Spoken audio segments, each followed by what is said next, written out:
through the mystic eye, eminent personalities from various walks of life in conversation with Sadhguru. This week's episode features Virender Sehwag, one of Indian cricket's most scintillating batsmen.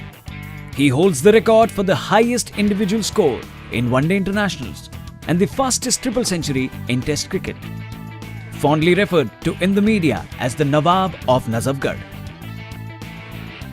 Sehwag has opened the batting for India for over a decade, and his right arm off spin has seen the Indian team through some tight situations. In April 2009, he was honoured as the wisdom leading cricketer in the world.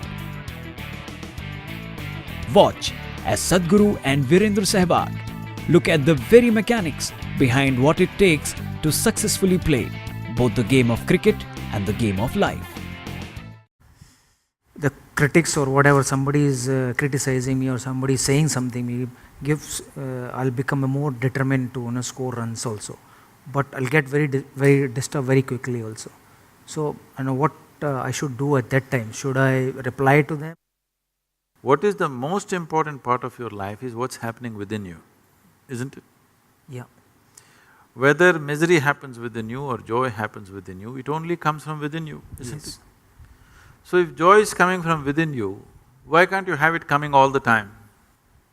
If it was coming in the Delhi tap, I know it goes dry. But if it's coming from within you, why can't you keep it flowing? Yeah. Because we have not taken care of this, isn't it?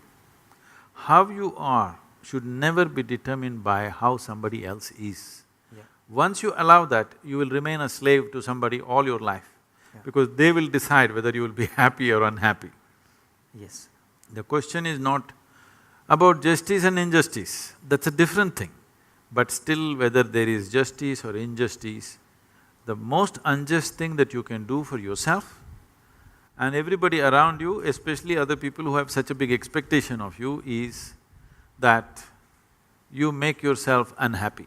Because unhappy means unpleasantness. Unpleasantness means inefficiency of life. Inefficiency of life means you will get out. Yeah. In your profession, true. inefficiency of life means you will get out in somebody else's profession. He will shoot a bad picture of me, somebody else will do something else. But in your life, inefficiency means you're back in the pavilion. So, in your life it's much more stark compared to other people's lives, because other people can explain. Other people can explain their inefficiency. You cannot explain your inefficiency, we see it and that's all. And there are so many expectations from people, from family, from friends, that every time I walk on the field I have to score runs, and they want to see me on the field to score, hundreds. So it's difficult to perform at every time, but the expectation is there when I got out. So my son says, Papa, why are you getting out every time? Why not you scoring 100 every time? So, I can understand he's conscious, he's a child, he doesn't know anything, but still he's expecting from his father that whenever he goes to the field he can score runs, at least 50 or 100. So that expectation is so much… You have more hundreds than fifties. Yes. You're one of the few who has more hundreds than fifties. Yes. When I got 21 centuries, I got 20 50s and 21 centuries. Yeah. And then later on I score more 50s than the hundreds. See, once you enter the field, once you go there and stand, you should not be anybody's husband, anybody's father, anybody's son, not even an Indian. You must just be a batsman. You got a bat and the ball coming, your business is just to hit the ball as it deserves. If you stand there as an Indian, 1 billion people will stand on your head. It's too much heavy weight to carry. If you stand there as a father, your children will sit on your shoulders. Very difficult to play the game with 2 children sitting on your shoulders. You must leave all of them outside. When you go there, you're just a batsman, and that's all your job is. You must exclude all these things. But it's very difficult for me to, For that leave that thought behind. For that also there are methods. See, right now, I am constantly involved with people day in and day out, 20 hours a day, I'm on and on and on with people 7 days of the week. Yeah. But if I close my eyes, the world stops for me, finished it is. The world doesn't even exist for me if I close my eyes. You must bring at least a little bit of this essence into your life, that there is… See, you were born alone? No. Or were you born with 1 billion people? Yeah, born alone. Alone. Yeah. When you die, you'll die alone. Yeah. Right now, within this body, you live alone. Yeah. You may do many other things. Yeah. All these other things come in between and go in between, okay? Yeah. One way or the other. This being, this piece of life is a complete piece of life as Creator has made. This doesn't become complete by making additions to it. It's incomplete human beings who invented those things. This is a complete piece of life. So, bringing this into your life, there are methods to do this. Yeah. That every day if you simply close your eyes and sit for a few minutes, you must be able to shut off everything. Yeah. If this happens in your daily life, when you go and stand there, it's just a business between you and the ball, that's all. And that's all it should be. Yeah. This business does not involve your family, does not involve India, does not involve anything. It just involves the laws of physics, the ball, the bat and you, that's all. Really appreciate. I want to ask a question that when I'm playing, there is a couple of negative thoughts comes in my mind that, when the bowler is running and is ready to deliver the ball, suddenly the thought comes, hit the ball. And if that thought comes, it's difficult to control that thought at that time, because I'm about to play that ball. So how I'll control that thought? What should I tell or what should I do to control that thought? Hit the ball is not a bad thought. Yeah, it's not bad thought, but still, I can't hit every ball. No, that is true, but looking at your track record, you hit the ball pretty well. So that thought is a good thought, not a bad thought. Yeah. But it should not become a compulsive thought. And above all, so this is something that all of us have to understand, whether you're playing cricket or you're running a business or whatever you may be doing. There is something called as reality. Yes. There is something called as impressions of reality that we carry within ourselves. Yes. Suppose you never played cricket in your life, for the first time, you stand there. Yes. If a ball comes at you, you would naturally like to look at it, how it comes and then hit it. Only because you played cricket for a certain number of years, Yes. now you have this thought, because there is a score to fulfill and there are expectations, this time India has to win and so many things, you know. Expectations of 1 billion people, Yeah. all that stuff. But actually, you don't play a game. I would call everything a game in life. Yes. Whether you're on a playing field or you're in any other field, it is a kind of a game. You don't play any game well, you don't win a game because you want to win. Yeah. You don't hit a ball because you want to hit. Yeah. It is only because you do something right, it all works. So if you want to do something right, if you want to do anything right, first thing is we're able to grasp the situation for what it is. You're expecting the ball at 160 kilometers per hour, suppose he lets it out at 60 kilometers per hour, it's the easiest things to hit probably, but you may miss it simply because you're expecting it to happen in a certain way. This expectation is coming because your memory is projecting into reality and making an unreal reality. So if there is an intelligent bowler, she reads this and he will make those things, and it is not always the fastest bowler or the one who spins most who gets the wickets, it's one who reads the batsman's expectations and just does the reverse of that, who manages to fox the batsman. So it doesn't matter which aspect of life, whether sport or otherwise, the important thing is we are able to grasp what is there and do the appropriate action. Yeah. In a sport, it becomes very, kind of focused, because so many people watching, and we know if you don't hit the ball right, all of us know it. Somebody is driving, if he, instead of missing the pothole, if he hits the pothole, maybe not everybody notices. Somebody is doing business, instead of doing the right thing, if he goes little off, maybe not too many people notice it. But in sport, if you don't hit the ball, if you don't take the ball in the center of the bat, all of us notice it. Yes. Not just you, Yes. not just the bowler. Every one of us know that you didn't hit it right. So because of that, all this is building up. I was just talking to somebody and they are just then… somebody was telling me, we got to beat Pakistan this time. I said, don't try to beat Pakistan, just hit the ball. Yes. If you want to beat Pakistan, they'll wage a war, okay? Yeah. You don't try to beat Pakistan, all you have to do is hit the ball. If you try to beat Pakistan, Pakistan is not in the ball, it'll be somewhere there. Yes. In trying to beat that, all that'll happen is you'll go and sit in the pavilion. That's all that'll happen. Yes. In human mind, there is perception, there is memory, there is imagination. People are not able to keep these things separate.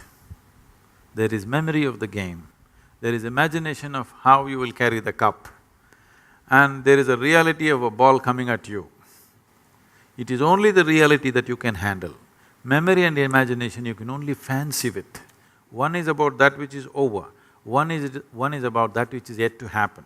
The reality is the ball is coming and you have a bat in your hand, you have to hit it the way the ball deserves it, not the way India deserves it, not the way Pakistan deserves Yes. it, not the way somebody else deserves it. You have to hit the ball the way the ball deserves it, the way it's coming. So to keep this clarity of mind, there are methods with which you can hold your mind in such a way that this moment if I sit here, the memory of who I am, my parentage, my upbringing, my growing up, my things or things that I know, if all these things come right now in my mind, I will not perceive what is here. Memory will play. Yes. Memory is not a reality Yes. because it is about something that is over, which does not exist. That which does not exist, if it impedes into that which exists, you will miss that which exists. This is so in everybody's life, but in a sports person's life, the effect of that is immediate. In other people's lives, it'll pay out and they will see it after some time that it doesn't work. Yes. But with your life, it's right there. You're either at the crease or you're sitting up there and clapping for somebody. Yes. It's very clear. So because of that, it stands out, but this is true for everybody's life. So see, when you're given such a sophisticated mechanism called mind, human mind is not a simple thing, it's a magnificent mechanism. Yeah. Even if you buy a phone, a simple phone, which they're calling it smart, it's not as smart as you, okay? Yes. But even if you buy a phone, you have to read a manual which runs into 20 pages of how to use it. Yes. They're not telling you how it works, they're only telling you how to use it will take a certain amount of study. If you want to know how it works, it will take much more Yes. amount of study. Did you ever read the user manual for your brain? No.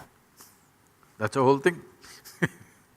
We are not looking at how this works, simply we are trying to use it. By nature or by accident, people may get to use it, but not consciously. But there is a method or There is a method. a technique to This is a use it? very established method. Okay. My next question is that only how I'll control that thought? Don't try to control it, you need to liberate yourself from this. Okay. See, I am not talking about controlling your mind. Yeah. I am talking about liberating it Yeah. from all kinds of additions that it has added on. Yeah. If you control your body, if you control your mind, what it means is, control means to hold it within certain limits. But you become who you are in the world only because you cross the limits. Only because you cross the limits that other people never cross, you become whoever you are in the world. So the method should be not of control, but of liberation. Over a period of time, you gather a body and a certain level of mind. These two, if we know how to use it to our advantage, it'll work one way. But a whole lot of humanity uses their body and their mind to their disadvantage. Their body and mind are the biggest problems that they have in their life. To make this body and mind in such a way that you don't have to control them. What would you like to control? You would like to control something that's gone berserk. You would like to control something which is destructive. Why would you like to control something that is creative, something that is competent, something that is capable? Why would you like to control that? Would you like to control your intelligence? Because if there is a certain level of ignorance, you want to control it. Would you like to control your intelligence? Would you like to control your physical strength? Would you like to control anything? You would want to liberate it, you would want to focus it, you would want to put it into proper use. If this has to happen, the most fundamental thing, there are various other methods. If you have the necessary time, more sophisticated methods can be approached. Necessary time does not mean you have to spend 12 hours a day or something. If you spend 20 to 30 minutes a day, you can do miraculous things for yourself. Because you know how to play the game, you know how to do all that it takes is little more clarity at that moment, and the body and mind responds with much more ease rather than tension and fear and anxiety, it responds with ease. There is substantial scientific and medical information today to clearly say, only when you're at ease, your body and mind functions at its best. We've given it to the cricket team also, I don't know if it reached you. This is called as Isha Kriya. This is a simple process. The important thing is to make a distinction between what is you and what is not you. When I say what is you and what is not you, whatever you associate yourself with, after some time you start experiencing it as myself, because somewhere in your mind you identify with it. Starting from the most fundamental thing, it goes into various things, which causes enormous amount of disturbance and misery. But the most basic thing which breeds this is your own body and your mind. When we say your mind is largely the thought process and emotions that go on there. This thought process and emotion mainly happens the way it happens because of the type of memory that you have gathered there. Obviously, you gathered memory over a period of time, isn't it? The body, the physical body, from the time when you were born and how you are today, you gathered this over a period of time. Anything that you can gather can be yours, but can never ever be you, isn't it? So to create a distinction between what is you and what is not you, if this distinction arises, which is what Isha Kriya does, if you bring this distinction into your life, you will see suddenly your ability to use your body and your mind is phenomenally enhanced, many fold. The same body and same mind, simply because you're not tangled up with it, you can use it so much better, simply because there is a little bit of space between you and your body and you and your mind. This is guaranteed from me. Okay, thank you.